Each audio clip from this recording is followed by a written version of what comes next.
Welcome to another episode of Apolitical, and I'm joined with my co-host Azra, and we also have a guest today.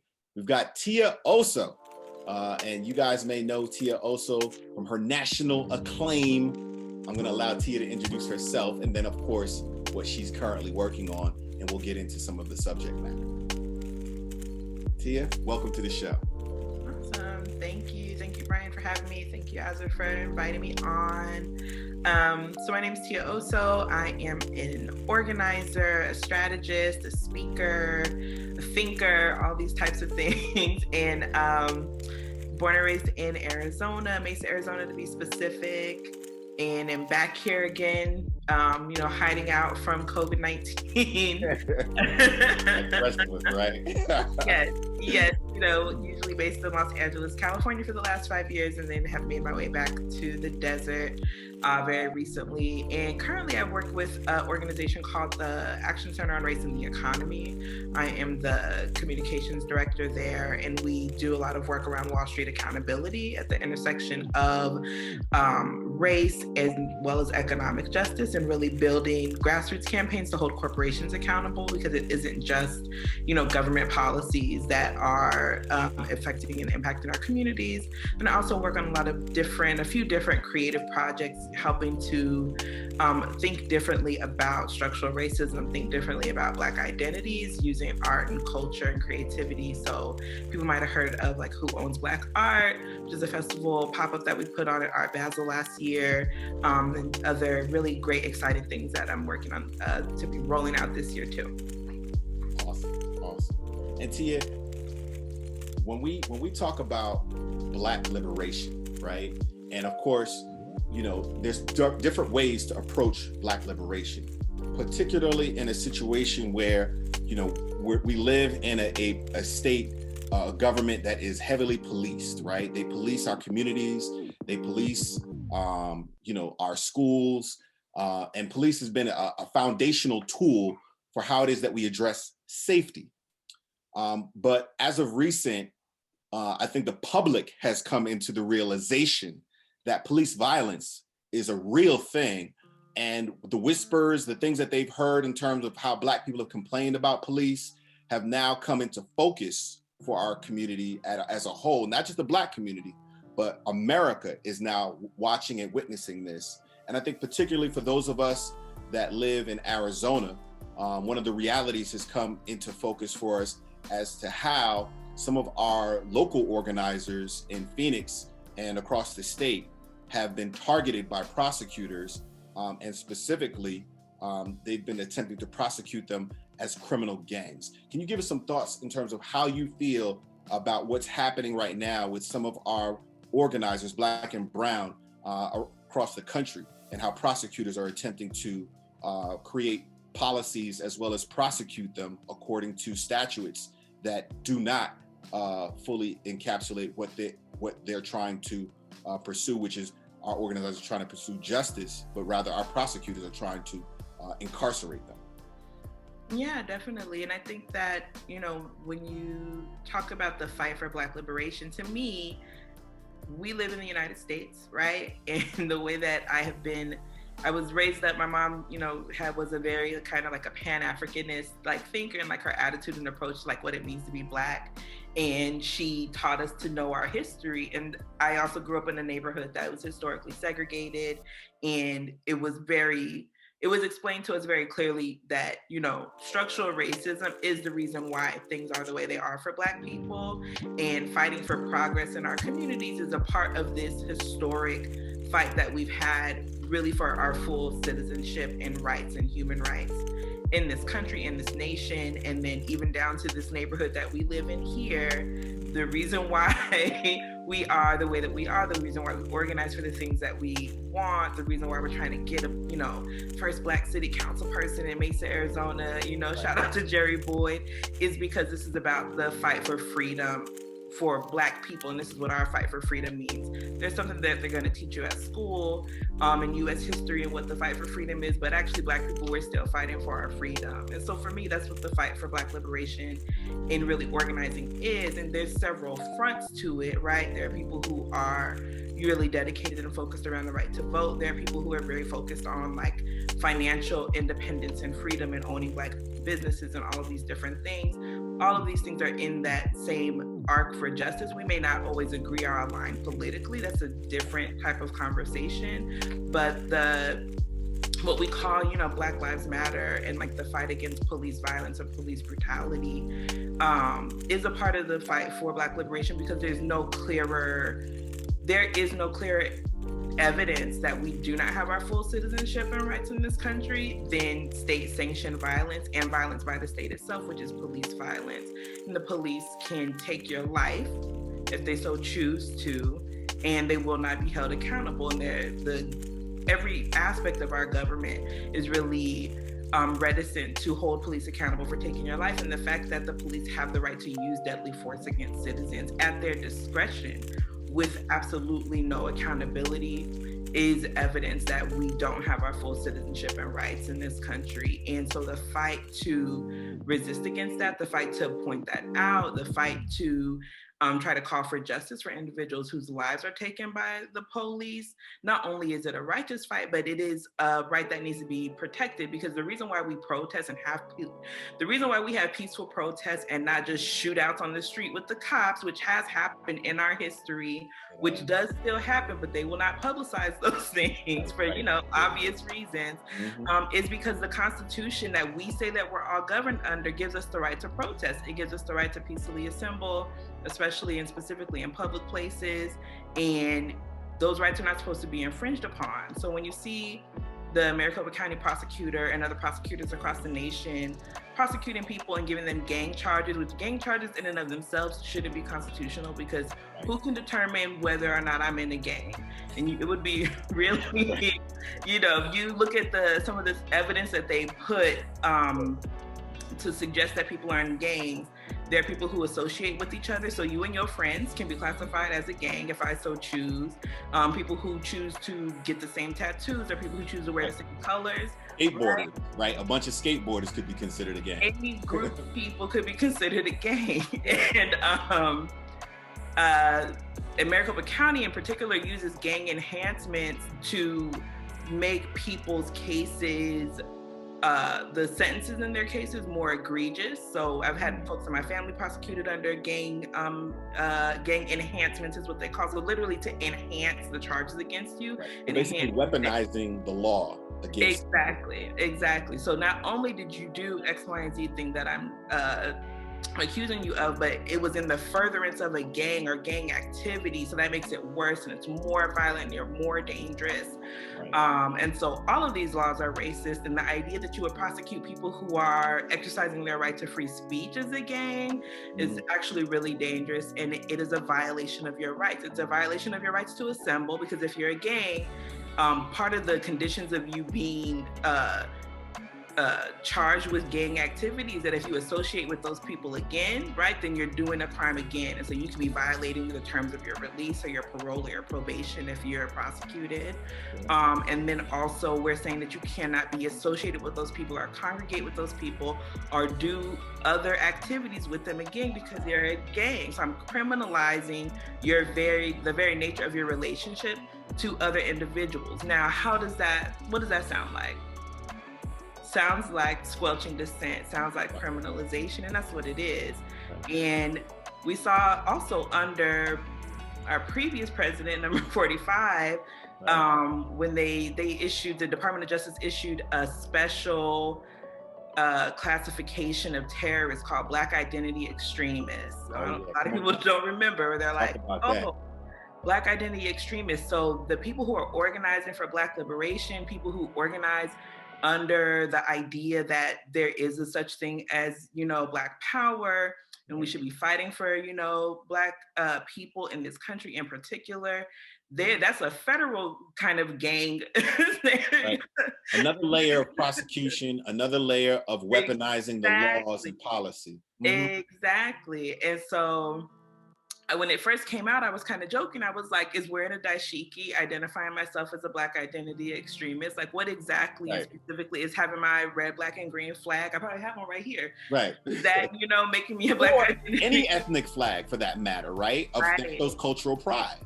Right, exactly. Expressing cultural pride in general while also talking about the government. And so not only do we all should be scared when the government can say, you in particular exercising your rights with someone or on behalf of any particular group or identity is a crime. We should all be really scared about that. And the issue also that's happening that I've noticed in trying to fight laws in Arizona around trying to keep state, like trying to basically, Arizona is very invested in protecting state-sanctioned violence. So they want to protect police officers. One of the last campaigns I was running before I moved to Los Angeles was around them trying to make it a state-level law that you had to keep the names of police who were accused of misconduct a secret. Right. So if a police officer shot someone, they made it mandatory. Oh, you could not release, the police department is not allowed to release the names of those officers. Unacceptable. These are public servants. These are public employees. Right. If somebody kills somebody, I have every right to know the name of that person. And it needs to be up to the discretion of the police department when and how they release that information, but it is public information. Right. And so now when you see these really hard charges and like the county prosecutor prosecuting people for, oh, if you organize a protest that goes onto a freeway, it's a certain level of charge. If you organize a protest and somebody projectiles literally anything, it could be a gum wrapper at a police officer, that's another level of charge. When, the police are armed to the teeth, they have tanks, and they have tear gas, and they have riot shields, and they have surveillance equipment, and they also aren't being hurt by peaceful protesters or somebody throwing a water bottle at them in, a moment of passion or even just a moment of, political speech. Right, right. And it's funny when we frame this now, especially beyond January 6th, when they stormed the Capitol, right? And we realize the context of how they were able to frame what took place there as more or less people who were, disorderly, people who were protesting their right against what they believed was a situation where the vote should not have counted, and they were speaking their minds and they were showing up in a democratic fashion, but in actuality came there with pipe bombs, guns, weapons, and stormed the Capitol. Yet at the same time, all of those people went home that day. Right. And even currently, they're not being prosecuted as a criminal gang or anything that is even close to a felony at this point. Right.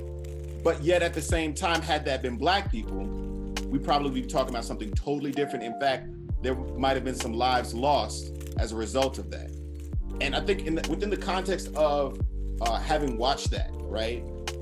How does it make you feel when you hear these stories across the country of organizers that are trying to prosecute these organizers with felonies, and whether it be a criminal gang statute or whether it be another type of felony, the sentiment is, I want to put you under the jail, right? The sentiment is, I want to disrupt any ability that you have, even in the future, to be able to work in any type of organization related to Black identity or the furtherance of democracy, which is your constitutional right.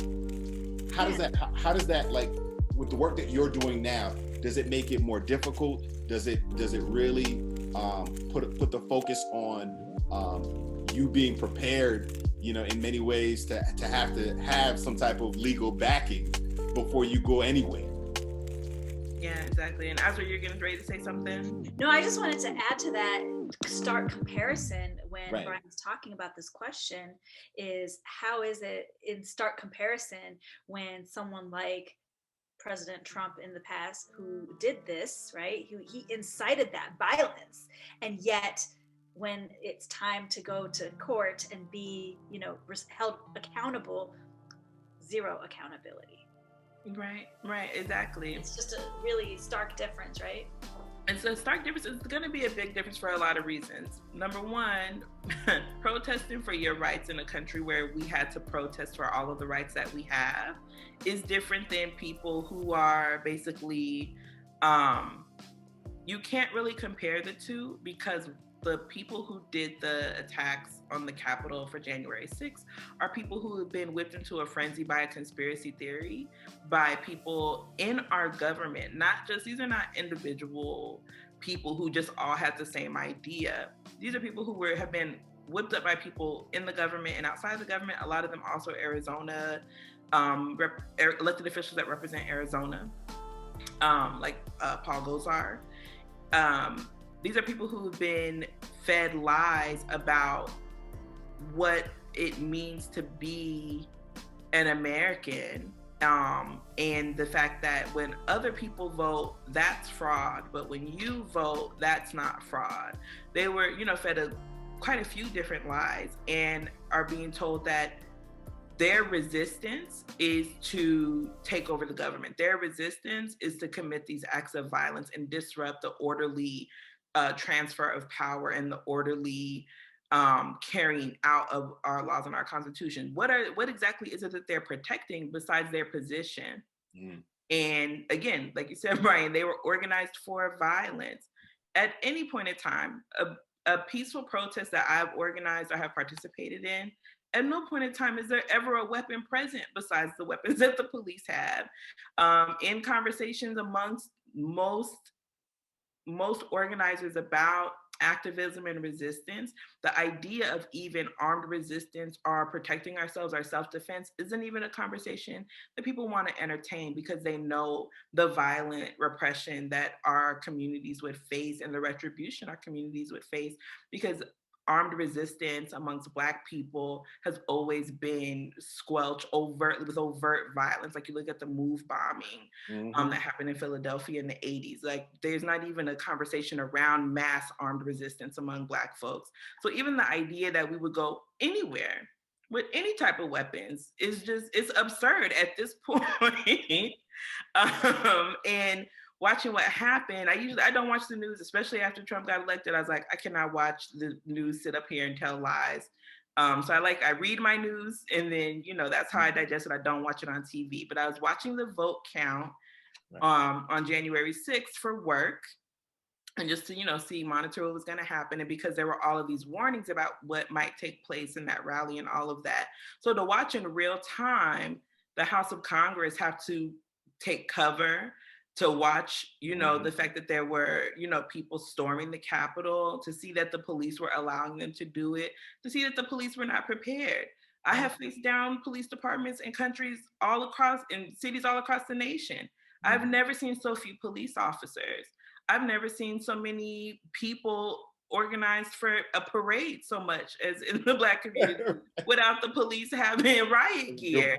It'd be like an MLK parade too, right? Listen, MLK parade, it's all kinds of barricades. It's the motorcycle cops, it's the cops on the horseback, it's the volunteer, sheriffs, it's the guys in the, they make them have private security, all of these things. And so when I was watching it go down, I was like, wow. And I really, there's like a kind of a very, very, very familiar feeling in the pit of my stomach of like, this is what America really is all about. They would allow these people to, because this is America, not just America. If you've ever been to DC and you've been to the Capitol, you know how heavily fortified it is. Yes. We're talking about, it's the alphabet boys. It's the FBI, the CIA, the DEA. All of them.